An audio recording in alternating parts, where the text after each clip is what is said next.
Headlines are full of court cases, crimes, and scandals, and we are getting the very latest from ABC News anchor and legal analyst Sunny Hostin, the author of the book Clever Fox, Judge Jeanine Pirro. Welcome back. We love having you both here. We're going to get right to it. The trial of George Zimmerman, charged with the murder and the shooting of Trayvon Martin, began this week. We talked about it earlier on the show as well. Sunny, you were actually in the courtroom. What can you tell us?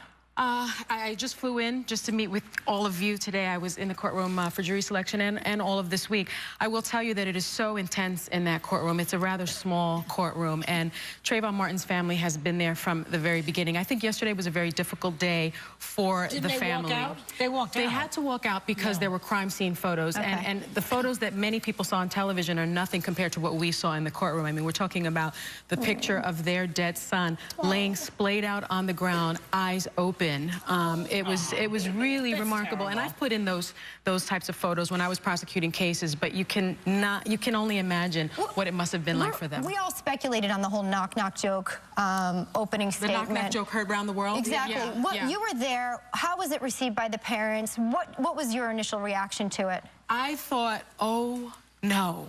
Oh my goodness. I mean, I've given a lot of opening statements. I've never heard anything like that. It fell so flat in the courtroom. Everyone was shocked. And let's remember, it was in comparison to that hot prosecutor that gave his 30-minute, opening. How would you react, Judge? Let me tell you, as a judge, that joke was so out of line. I would have considered sanctioning that attorney for contempt. We're talking about a murder of a 17-year-old boy, or whether it's self-defense or not. He is dead. You don't joke to a jury about this. Yeah. Let's talk about the jury, because the jury consists of, what has it got, 5 white women and 1 person of mixed race, which we don't even know what that is. Black or Hispanic. All-female jury, correct? It's an all-female jury, which is very unusual. In the 30 years, I have never seen it, whether I was trying cases as a DA or a judge, and I think that both sides think they got something out of it. The defense says, on the one hand, if a lot of these women are mothers, they may not be strong enough to convict someone of murder.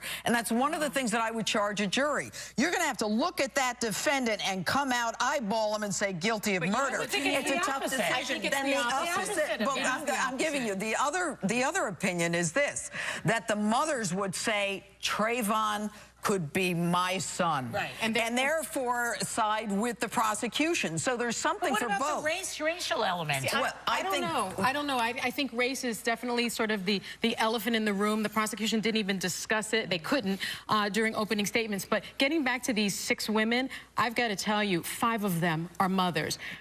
Everyone that is a mother is going to identify with those photos of that child that was on the ground shown yesterday in that courtroom. Many of those mothers have guns. I don't think it matters. And wait a minute. You think it's more important than someone's child? No, I don't, of course not. Thank you. But I think that what's happening is they will associate with the alleged fear on the part of Zimmerman and say, I have a gun to protect myself, and therefore maybe he needed a gun. So both sides are pulling. Remember, this is an agreed-upon jury by both sides. How long is this going to last, by the way? About 2 to 4 weeks. Yeah, I've been there. I'll be there for the duration, but about 2 to 4 weeks. It's moving very, very quickly. We look forward to hearing more, too. We also have an expert of the 911 call that was made and talk about identifying. The crucial question is who was screaming on the tape, and we want to have you take a listen.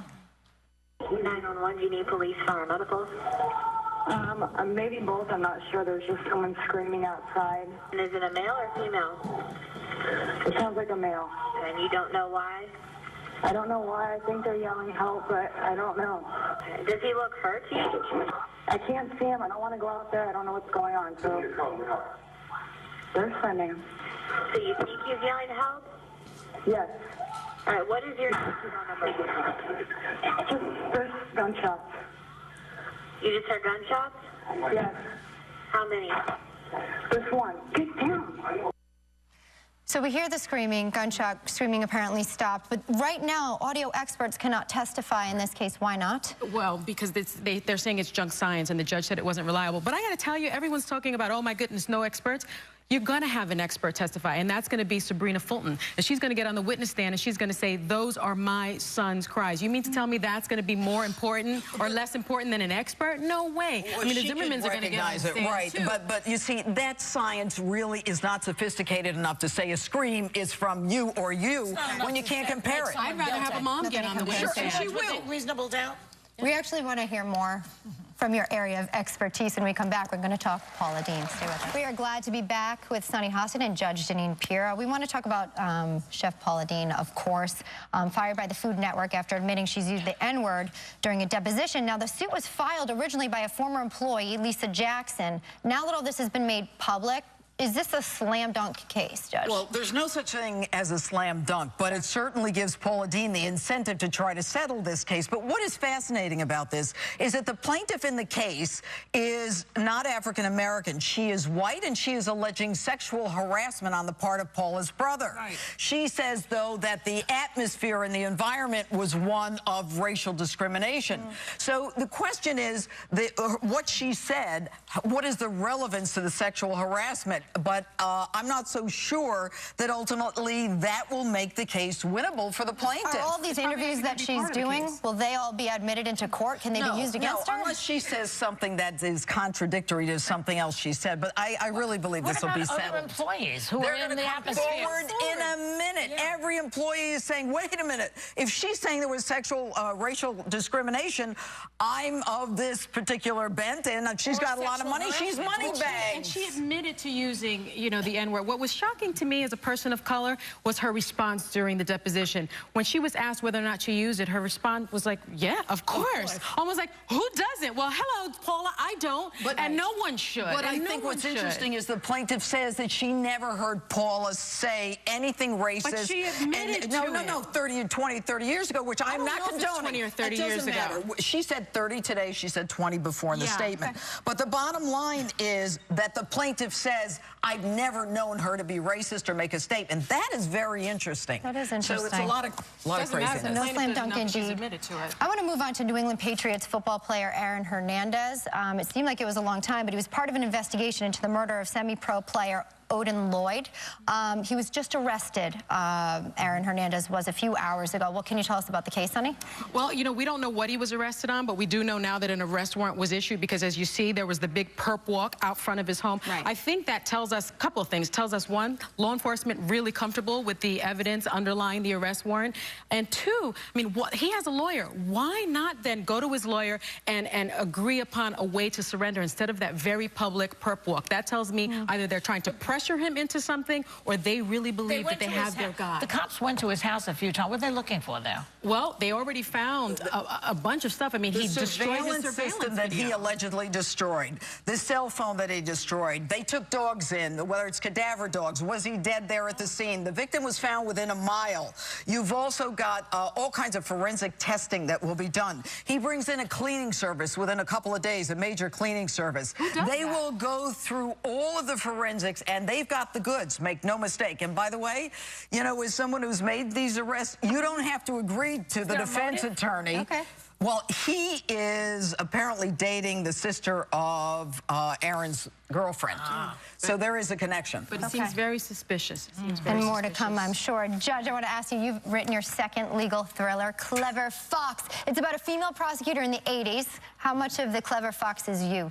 Well, I can certainly relate to her. She is my alter ego, and she is a young, idealistic prosecutor, the only woman in an pretty much all male-dominated courthouse, and she is torn between two men. She is young and she is sweet, but what she doesn't know about these men can be dangerous to her, and there's so much about the men in our lives that we don't know about. So were you young and sweet once, Jeanine? I was young and sweet once. And you know, I wrote the book because I thought that the public has a hunger for crimes. What the public doesn't know is that there is the politics behind the actual narrative of the crime, and that will determine whether or not and how a case gets prosecuted, and Danny finds that out. Well, I do know this, and you may not, but you were the first female prosecutor in Westchester County, New York, right? I was the first female prosecutor to prosecute a murder case, and I was one of the first in the office, without a doubt. And the first judge and the first DA who's female, and the first this and that. And what this is that I tell a secret. The biggest secret in law enforcement is a turf war between the feds and the locals. That's right. And then Danny ends up having a sexual tension with this FBI guy. Foxy stuff. You want to give congratulations. No. He would not be prosecuting people who do that. We want to give our thanks, of course, to the fabulous Sunny Hostin and Judge Jeanine Pirro. Members of our audience, you're lucky because you're going home with a copy of Clever Fox. Have a great day, everyone.